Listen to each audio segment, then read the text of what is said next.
Hello everyone, good evening. Today's date is 4th of October 2021. My name is Akash Babar. Let's discuss our today's video topic, static keyword used in Java. So let's see where static keyword comes in Java. There are two types of modifiers. First one is access modifier and second one is non-access modifier.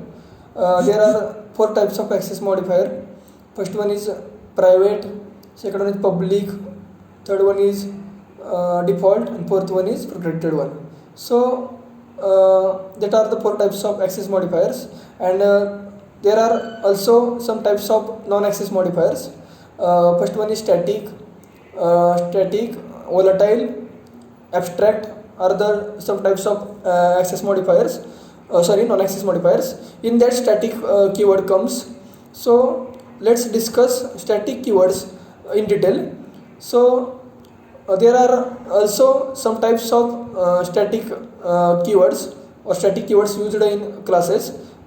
Firstly, it can be used in variable, it can be used in method, it also can be used in blocks.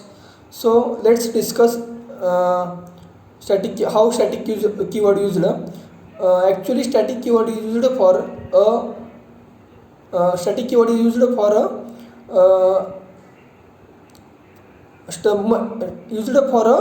management of storage or data.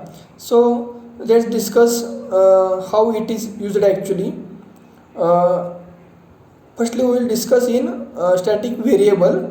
So there are two types of variables. First one is static or non-static. So we will discuss with the help of example how it is used in non-static variable. So if we consider one class of employee, there are two types.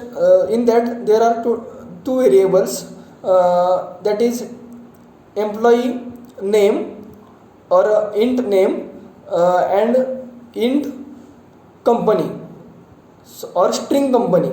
So in that we have a method employee E1 is equal to new employee and employee E2 is equal to new employee.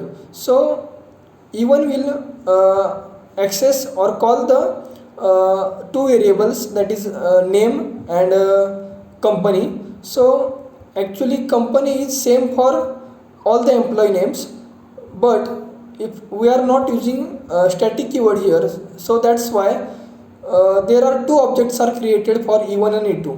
So because of this, in heap memory two objects are created, and that allocates the memory for that two objects. E1 for E1 D1 memory is allocated, and for E2 D2 memory is allocated, and for that D1 and D2 there are two variables, that's string name and string company name is allocated respectively. So because of this, company is common but memory allocation is separate. So that's why the more storage needed for the non-static variable. So if we consider a static variable, in that we are using for company static keyword, static string company. If we consider a company name Infosys, so all the workers in that company have a single company, that is Infosys. So with the help of static keyword, the memory allocation is minimum. So if we consider employee E1 is equal to new employee and employee E2 is equal to new employee, when we allocates memory in heap memory, that at that time only employee name will be storage in that heap memory, and company name will be just inside the class only. So because of this memory allocation, we can minimize the memory size of heap memory, and we can give more data we can give more space in heap memory. So that's the main use of static keyword or static variable. So again it is same like it is same in static method also. In static method also we use static keyword before the method name. So that's the main function or funda of static keyword.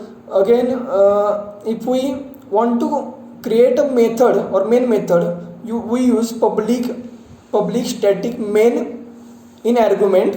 So where there we can use static keyword. So that's the actually again used for memory management. So that's all for static keyword. There is actually a main there are some properties of static keywords that we have seen. So that's all for today. Thank you.